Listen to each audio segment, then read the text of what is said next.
Like کریں، subscribe کریں اور بیل آئیکن کو ضرور دبائیں تاکہ آنے والے ویڈیوز اب تک سب سے پہلے پہنچے۔ اگر میں یہ کہوں تو غلط نہ ہوگا کہ اگر اس وقت دنیا بھر کے اندر سینکڑوں بچیاں یا پس پردہ میرے سامنے اس وقت کچھ بچیاں میری گفتگو سماعت کر رہی ہیں، تو میں یہ کہنے میں حق بجانب ہوں کہ میں سینکڑوں بچیوں سے نہیں، سینکڑوں نسلوں سے گفتگو کر رہا ہوں، اس لیے کہ یہی بچیاں آگے چل کر ماں کے فریضے کو انجام دیتی ہیں، یہی بچیاں آگے چل کر رہنمائی کے فرائض انجام دیتی ہیں۔ کبھی بیوی کی شکل کے اندر شوہر کا ہاتھ بٹاتی نظر آتی ہیں، کبھی ماں کی شکل کے اندر بچے کی پرورش کرتی نظر آتی ہیں، کبھی دادی کی شکل میں پوتوں پر شفقتیں بکھیرتی نظر آتی ہیں۔ لیکن یہ جو ایج ہے جسے ہم ٹین ایج کہتے ہیں، 13 سے لے کر 19 تک، وہ سب سے ڈینجر ایج بچیوں کے لیے اور بچوں کے لیے ہے۔ اس ایج کے حوالے سے میں ایک جملہ عرض کروں گا کہ اس ایج میں جس بچی کے قدم پھسل گئے وہ تباہ ہو گئی، اور جو سنبھل گئی اس کا مستقبل سنبھل گیا۔ چونکہ ایک بچی جب جوانی کی دہلیز پر قدم رکھتی ہے تو اس کے اندر شوخیاں پیدا ہوتی ہیں، اس کے جذبات مشتعل ہوتے ہیں، اس کے ہارمونز چینج ہوتے ہیں، اس میں چنچل پن آتا ہے، اور اسی شوخی کے اندر، اسی چنچل پن کے اندر اسے یہ نہیں معلوم ہوتا کہ اس کے لیے پرائیورٹی کیا ہے۔ نتیجتاً اس کی شوخی سے، اس کے چنچل پن سے کوئی عاشق مزاج غلط فائدہ اٹھاتے ہوئے، سبز باغ دکھاتے ہوئے اس کی زندگی سے کھیل بیٹھتا ہے، نتیجتاً اس کا مستقبل گہری تاریکی کے اندر ڈوبتا دکھائی دیتا ہے۔ تو آج میں جو سمجھانا چاہتا ہوں، تو میرا مین ٹارگیٹ اور میری مین گفتگو خاص طور پر ان بچیوں کے لیے ہے جن کی عمر 13 سے لے کر 19 تک کی ہے، اور باقی بچیوں کے لیے بھی جنرل یہ باتیں مفید اور کارآمد ثابت ہو سکتی ہیں۔ سب سے پہلے یہ دیکھیں کہ ان بچیوں کی مسٹیک کیا ہے۔ وہ بچیاں اس ایج میں پہنچنے کے بعد رہنمائی سے محروم رہتی ہیں۔ بہت ساری مائیں اگر تربیت یافتہ ہیں، تعلیم یافتہ ہیں، تو کسی حد تک کچھ باتیں پلس مائنس پوزیٹیو نیگیٹیو ان کو سمجھا دیں گی، ورنہ میکزیمم بچیاں اپنے آپ سے بڑی ہوتی ہیں اور اپنے سارے پرابلمز کو وہ شیئر کرتی ہیں اپنی سہیلیوں کے ساتھ، جن کی عمر بھی ان سے زیادہ نہیں ہوتی، انہی جتنی عمر ہوتی ہے جو غیر تربیت یافتہ ہوتی ہیں۔ نتیجتاً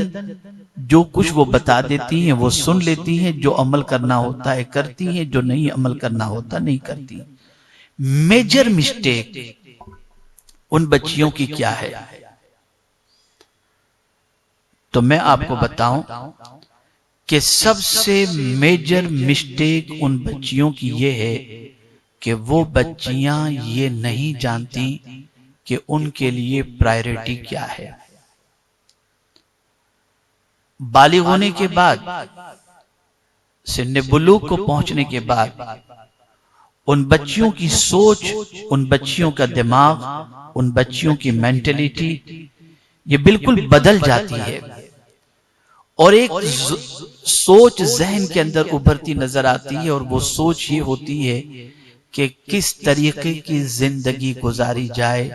جس سے پیار کرنے والا ایک شوہر ہمیں میسر ہو سکے۔